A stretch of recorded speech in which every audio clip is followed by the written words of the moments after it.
A winter wind whispers through Petrograd, carrying more than frost. Inside a palace dressed in silence, a man sharpens his plan like a knife. By morning, one guest will be dead. By year's end, an empire will follow.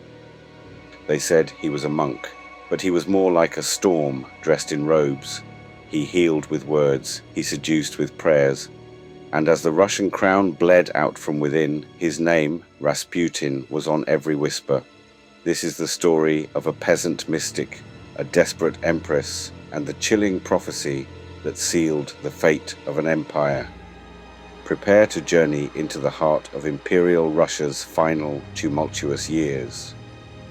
The year is 1869. Beneath the endless, unforgiving sky of rural Siberia, Grigori Yefimovich Rasputin is born into a world of harsh realities and ancient superstitions. He should have lived and died as a peasant, buried in frozen soil like his ancestors, his name forgotten to history. But fate, it seems, had a far more dramatic role in mind for this enigmatic figure. His early life was marked by a blend of piety and debauchery, a paradox that would define his legend. He was known for petty thievery and carousing, yet also for intense religious experiences and visions. This duality was not uncommon among Russia's Eurodivi, or holy fools, figures who often blurred the lines between madness, sanctity, and social critique. Rasputin, however, would elevate this archetype to an unprecedented level of influence. Around the age of 30, Rasputin embarked on a spiritual pilgrimage, abandoning his family and village. He wandered from monastery to monastery, dust in his beard, visions in his head, and a reputation for both spiritual insight and carnal indulgence clinging to his soul. He drank too much, he stole, he seduced, yet still, many called him holy. His piercing gaze and hypnotic presence seemed to strip away pretenses, making people feel profoundly seen, or perhaps profoundly judged. Why did people believe in him, despite his obvious flaws? In a land drowning in superstition, suffering, and a deep yearning for spiritual guidance, truth wasn't as valuable as belief. Rasputin made people believe. He offered a direct, unmediated connection to the divine, a stark contrast to the rigid, often distant official church. His raw, earthy spirituality resonated with the common folk, who saw in him one of their own, touched by God. His reputation as a starets, or holy elder, grew with each passing year. Tales of his healing powers, his prophetic insights, and his uncanny ability to influence those around him spread like wildfire across the vast Russian landscape. He was a man of contradictions, a living embodiment of Russia's complex soul, poised to step onto the grand stage of imperial power. His journey from a remote Siberian village to the glittering palaces of St. Petersburg was not merely a personal odyssey, it was a harbinger of the seismic shifts about to engulf the Romanov dynasty. By the time Rasputin reached St. Petersburg in 1905, the Romanov monarchy was not merely cracking, it was teetering on the brink. Russia had been shaken by the humiliating defeat in the Russo-Japanese War and the bloody 1905 revolution, which exposed the deep chasm between the autocratic regime and its suffering populace. Tsar Nicholas II, a man ill-suited for the burdens of absolute power, clung to his faith and his family, increasingly isolated from the realities of his vast empire. His wife, Empress Alexandra, a German princess, was even more devout and tragically even more detached from the Russian people, who viewed her with suspicion and resentment. Their greatest vulnerability, however, lay not in politics, but in their private lives. Their only son, Alexei, the heir to the throne, suffered from hemophilia, a devastating genetic disorder that caused uncontrollable bleeding. Every bruise, every cut, every fall was a potential death sentence. The royal couple lived in constant terror, their lives consumed by the desperate search for a cure. Doctors, both Russian and foreign, were consulted. but none could offer lasting relief. The boys' screams behind closed doors were a constant, agonizing reminder of their helplessness. Then Rasputin arrived. His reputation as a healer, particularly for seemingly incurable ailments, had reached the desperate empress. In 1912, Alexei suffered a severe internal hemorrhage, his condition so critical that priests were called to administer last rites. The doctors had failed. In their despair, Alexandra turned to the Siberian mystic. Rasputin, summoned to the palace, sat by the boy's bedside, prayed, and spoke soothing words. Miraculously, Alexei's bleeding stopped, and he began to recover. They called it a miracle. Today, we understand the complex interplay of factors at play. It is now widely believed that the court doctors, following conventional wisdom, had been prescribing aspirin for Alexei's pain. Aspirin, a blood thinner, would have exacerbated his bleeding, making his condition worse. Rasputin, perhaps intuitively or through sheer luck, advised against the doctor's treatments. When the aspirin was withdrawn, Alexei's condition naturally improved. It wasn't healing in the conventional sense, it was the cessation of a harmful treatment. But to the desperate parents, it was nothing short of divine intervention. This single event cemented Rasputin's position within the imperial family. For Alexandra, he was God's messenger, the only one who could save her beloved son. Her devotion to him became absolute, blinding her to the growing scandal and outrage his presence at court provoked. Nicholas, though more reserved, deferred to his wife's judgment, especially concerning their son's health. This reliance on a controversial peasant mystic, whose reputation was increasingly scandalous, would prove to be a fatal flaw for the Romanov dynasty. It wasn't just luck, it was a perceived divinity that, in their profound desperation, the royal family embraced, sealing their tragic fate. With Alexei's recovery, Rasputin's influence over the imperial family became absolute, particularly with Empress Alexandra. He was no longer just a healer, he became a spiritual advisor, a confidant, and increasingly a political force. His presence at court, however, was a source of profound scandal and outrage among the Russian aristocracy, the church, and the general public. His coarse manners, his drunken escapades, and the persistent rumors of his sexual exploits were an affront to the dignity of the monarchy. To the court, he was not a holy man, but a symbol of rot, a cancerous growth on the very heart of the empire. Rasputin's political power grew exponentially during World War I, a conflict that further destabilized an already fragile Russia. With Tsar Nicholas II at the front commanding the army, Empress Alexandra was left in charge of domestic affairs, relying heavily on Rasputin's advice. He began to influence ministerial appointments, often recommending incompetent or corrupt individuals who were loyal to him. Ministers were appointed and dismissed with bewildering speed, creating chaos and undermining public trust in the government. The perception that a debauched peasant held sway over the destiny of Russia was deeply humiliating for the proud Russian nobility and intelligentsia.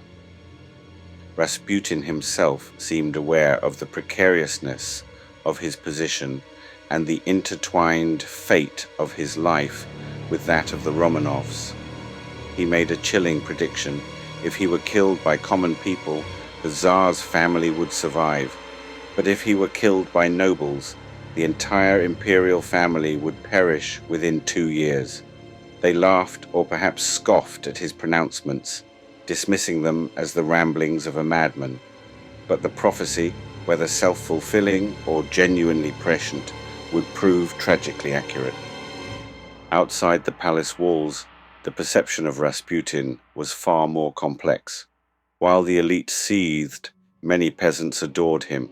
He spoke like them, walked like them, and understood their struggles in a way the distant aristocratic Tsars never could. He gave them hope in a language the Tsars never learned, a direct, earthy spirituality that resonated deeply with their traditional beliefs. This stark contrast in perception, adored by the masses, reviled by the elite, further highlighted the deep divisions within Russian society. The growing resentment against Rasputin was not merely about his character, it was about the perceived weakness of the Tsar and the Empress, their inability to see the damage he was inflicting on the monarchy's reputation. Various factions, conservative nobles, liberal politicians, even some within the church, began to plot his removal. They saw him as the primary obstacle to saving the monarchy, believing that once he was gone, the Tsar would regain his authority and the empire would be stabilized. They failed to grasp that Rasputin was merely a symptom, not the cause of the deeper systemic rot. The stage was set for a dramatic, desperate act, born of a misguided belief that eliminating one man could save an entire empire. The night of December 29, 1916, Old Style, or January 12, 1917, New Style, marked the culmination of months of desperate plotting. Prince Felix Yusupov, one of the wealthiest and most flamboyant men in Russia, along with Grand Duke Dmitry Pavlovich, a cousin of the Tsar, and Vladimir Purishkevich, a right-wing Duma deputy, lured Rasputin to Yusupov's Moika palace. Their motive was clear: to rid Russia of the man they believed was destroying the monarchy and the nation. They saw themselves as saviors, performing a patriotic duty. The plan was meticulously crafted, yet spectacularly botched. Yusupov welcomed his guest into a lavish basement room, offering him pastries and red wine laced with enough cyanide to kill several men. Rasputin, to the conspirators' horror, consumed the poisoned treats with gusto, showing no ill effects. He chatted, he sang, he even asked for more. The poison, for reasons still debated, perhaps a faulty batch, perhaps Rasputin's own robust constitution, or even a psychological resilience, simply did not work. Frustrated and terrified, Yusupov retrieved a revolver. He returned to the room and shot Rasputin in the back. The mystic collapsed, seemingly dead. The conspirators left the room believing their mission accomplished.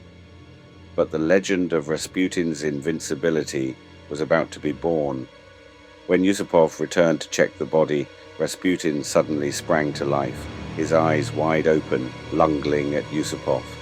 "Felix, Felix, I will tell everything," he reportedly croaked, before staggering out into the palace courtyard. The scene that followed was pure horror. Rasputin, bleeding profusely, stumbled through the snow-covered courtyard, attempting to escape through a gate. Purishkevich, hearing the commotion, rushed out and fired several more shots, hitting Rasputin in the back and, finally, in the head. Still, the man seemed to defy death. To ensure he was truly gone, the conspirators bound his body, wrapped it in a carpet, and drove it to the Malaya Nevka River. They broke through the ice and dumped his body into the freezing waters. When Rasputin's body was recovered days later, the autopsy revealed chilling details. He had indeed been shot multiple times, including a fatal shot to the head. But the most astonishing finding was that his lungs were full of water. This indicated that he was still alive when he was thrown into the icy river, fighting to breathe beneath the ice. He hadn't died from the poison. He hadn't died from the bullets. He had drowned, a final agonizing struggle against the forces determined to silence him. How many men die once in a night, and how many legends are born the moment they won't? The sheer difficulty of killing Rasputin only amplified his mythical status, cementing his image as a man touched by the supernatural, a figure whose very existence defied conventional understanding.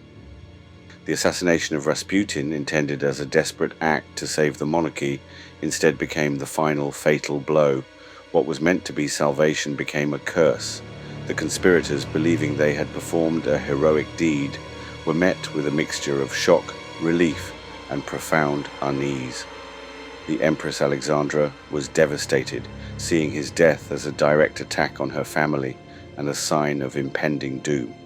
The common people, particularly those who had revered him, were furious, viewing his murder as an act of sacrilege by the corrupt elite. The nobles, who had hoped for stability, found themselves facing an even more volatile situation. The immediate political fallout was catastrophic. The Tsar, already weakened by the war and public discontent, was further isolated. The murder of Rasputin, a man so intimately connected to the imperial family, exposed the deep dysfunction and moral decay at the heart of the Romanov court. It shattered any remaining illusion of stability and competence. The public, already weary of war, food shortages, and political incompetence, saw the assassination as yet another symptom of a regime in terminal decline. Just 2 months after Rasputin's death in February 1917, widespread strikes and protests erupted in Petrograd, fueled by hunger and war weariness. The Tsar's authority crumbled. The military, once the bedrock of his power, refused to fire on the crowds. On March 15, 1917, Tsar Nicholas II, unable to control the escalating crisis, abdicated the throne, ending 300 years of Romanov rule. The prophecy, whether by design or chilling coincidence, had begun to unfold. The fall of the monarchy did not bring peace. Instead, it ushered in a period of intense political turmoil, culminating in the Bolshevik Revolution in October 1917. Within a year of Rasputin's death, the entire royal family, Nicholas, Alexandra, their 4 daughters, and the ailing Alexei, were brutally slaughtered in a basement in Ekaterinburg by Bolshevik forces. The chilling prediction that if he were killed by nobles, the imperial family would perish within 2 years had come to pass with horrifying precision. Today, we still grapple with the profound questions raised by Rasputin's life and death. Can one man truly bring down an empire, or does he simply light the match already resting on dry powder? Rasputin was undoubtedly a catalyst, a lightning rod for the deep-seated resentments and anxieties that plagued imperial Russia. He exposed the vulnerabilities of a desperate monarchy, the superstitions of a suffering populace, and the fatal flaws of an autocratic system unable to adapt. His influence, however, was a symptom of a much larger disease, a ruling class out of touch, a populace on the brink, and a nation hurtling towards revolution. Rasputin didn't command armies.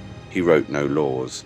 He held no official title, and yet his shadow outlived dynasties, his legend echoing through the annals of history. Was it prophecy that guided his life and death, a preordained fate intertwined with the Romanovs? Was it mere coincidence, a series of unfortunate events that converged around a charismatic, controversial figure? Or was his story a profound warning to every ruler who places blind faith over reason, who allows personal desperation to dictate national policy? History remembers him not just because he died, but because he wouldn't.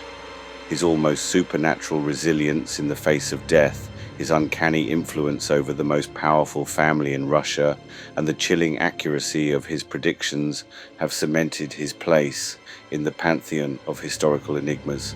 He remains a figure of endless fascination for historians, a subject of intense debate for Russian scholars, and a fertile ground for the most intriguing conspiracy theories.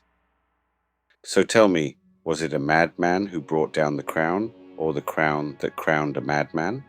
The truth perhaps lies somewhere in the murky depths between historical fact and enduring legend. The story of Rasputin is a stark reminder that sometimes the most profound forces of change are not armies or ideologies, but the whispers in a palace, the desperation of a mother, and the unyielding belief in a man who defied death itself. If this journey into the heart of Imperial Russia's final days has captivated your imagination, then delve deeper. Explore the primary sources, debate the theories, and uncover the hidden truths of this pivotal moment in history. Like, share, and subscribe to our channel for more historical documentaries that challenge perceptions and illuminate the past. What other historical figures do you believe held such an inexplicable sway over destiny?